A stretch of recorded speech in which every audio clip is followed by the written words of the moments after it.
Welcome to this explainer. Have you ever wondered how a multi-billion-dollar engineering master plan actually practically translates to a crew turning wrenches on the ground without the whole thing just descending into total chaos? Well, today we're decoding exactly that. We're looking at the intricate, highly structured, and honestly pretty fascinating relationship between high-level project scheduling and actual field execution. We're going to explore the symbiotic cycle of workface planning. So let's dive right in and see how these massive macro-level blueprints become micro-level realities. Here is our roadmap for today. We'll start with the path of construction, then move into workface planning and IWPs, followed by removing execution constraints, and wrap up with the data feedback loop. All right, let's kick things off with Section 1, the path of construction, the macro view. Way before the very first hard hat even shows up on site, project management teams have to nail down a mandatory, overarching master plan. This optimized logic dictates the big picture, the what and the when of the entire construction process. And to really grasp this macro plan, we have to talk about the CWP, or Construction Work Package. Think of the CWP as the satellite view of our construction map. Based on the source material, a CWP is this logical division of work for a single discipline, and it's capped at just under 40,000 work hours. On the project schedule, it sits neatly as a Level 3 activity. Basically, the overall construction execution plan is formed by sequencing all these CWPs together. It sets up the major contractual boundaries so scopes don't overlap and everyone stays in their lane. Now let's zoom all the way in from that 40,000-hour satellite view straight down to street level. This brings us to the IWP, or Installation Work Package. You can think of this as the direct descendant of the CWP. An IWP is a discrete, totally manageable chunk of construction work. It's designed specifically for a single foreman and their crew to knock out over just one rotation, usually 5 or 10 days. So we're talking about roughly 500 to 1,000 work hours here. On the master schedule, this is tracked way down as a Level 5 activity. The whole goal of the IWP is to take that massive abstract scope and make the actual physical field work bite-sized and hyper-focused. And this right here perfectly highlights the core symbiosis we're exploring today. On one side, you've got project planning. That's your macro strategy, delivering the overarching path of construction and those massive construction work packages. But on the flip side, you have workface planning. This is where the magic happens out in the dirt. Workface planning takes those huge CWPs, breaks them down into installation work packages, and figures out the actual micro how-to. One gives you the overarching strategy, while the other guarantees the tactical execution. Let's be real, one without the other is honestly just a wish list. Moving on to Section 2, Workforce Planning and IWPs, dissecting the work. So we're shifting our focus now from the macro project engineer's desk straight into the domain of the workface planner. This is a dedicated construction planner whose whole job is to translate engineering data into executable field tasks. It's a really structured 4-step dissection. It starts with an engineering work package, the EWP, which holds all the design data. That feeds right into the construction work package, our Level 3 satellite view. Then, the workface planner slices that CWP into multiple installation work packages, the IWPs.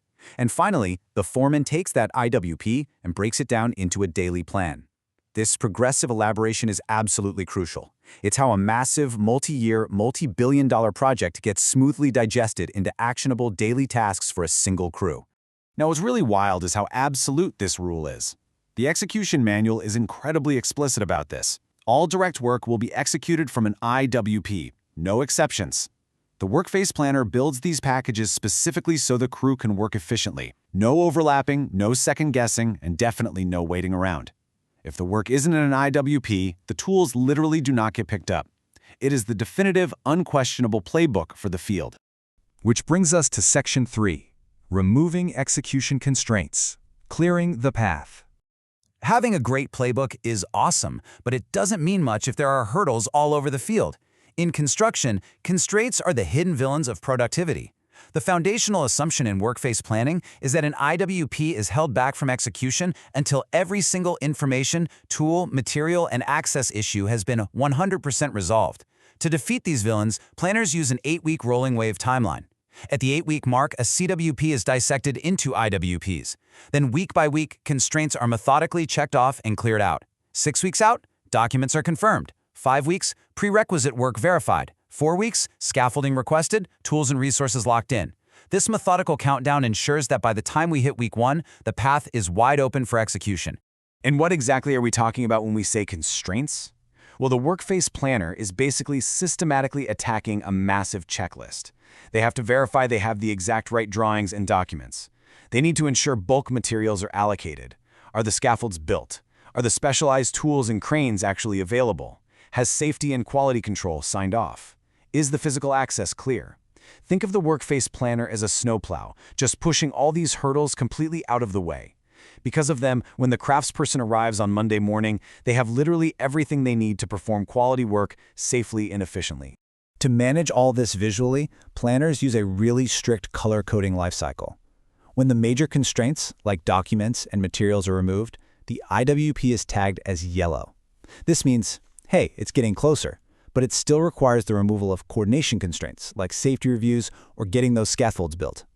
It's only when an IWP is entirely 100% constraint-free that it turns green. If it's not green, it's not ready, and it flat out does not get scheduled. The general foreman is only allowed to build their 2-rotation look-ahead plan using fully green IWPs. Okay, let's wrap this up with Section 4, the data feedback loop, closing the symbiotic cycle.